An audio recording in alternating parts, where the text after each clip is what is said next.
Welcome back to the book of Proverbs, my fellow wise men. Today at the Theory, we will be discussing chapter 7. In this chapter, we will be discussing learning how to keep God's commandments and live as well as the sinful ways of a harlot. I hope you all enjoy this reading. Now let's get into it. In verses 1 through 5, God tells us to keep His commandments and live as though they are the apple of our eyes, and bind them upon our fingers and inscribe them onto the tables of our hearts. Speak unto the spirit of wisdom and say, Ye are my sister, calling understanding thy kinswoman, and may you keep me from the strange women, from the stranger which flatters with her words.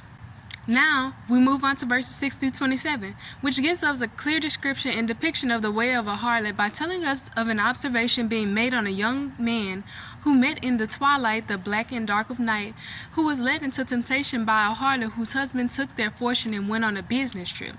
She tricked and seduced and beguiled the young man, speaking of the luxuries and comforts of her bed, the loneliness she felt due to the absence of her spouse, the promise of an all-night-long private love affair or infidelity. A harlot is known for diligently seeking the face of lost, weak young men, being loud and stubborn, always abiding in the world, specifically lying in wait at every corner to lure in her next man or person.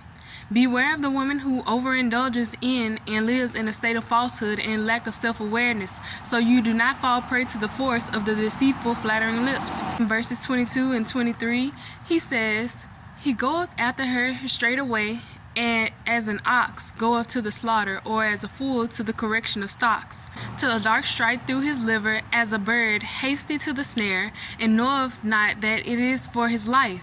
In the final verses of chapter 7, 24 through 27 verses, 27, God warns us yet again, Hearken unto now, therefore, O ye children, and attend to the words of my mouth.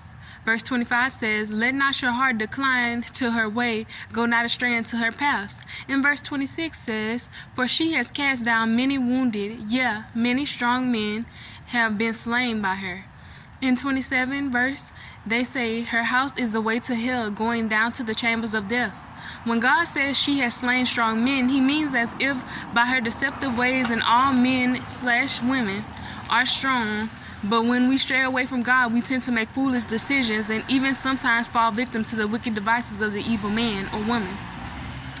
That is all I have for chapter 7 today. Thank you guys for joining in on my Bible study. Be sure to like, share, subscribe, and comment, and leave anything that you felt from this analysis below. Thank you.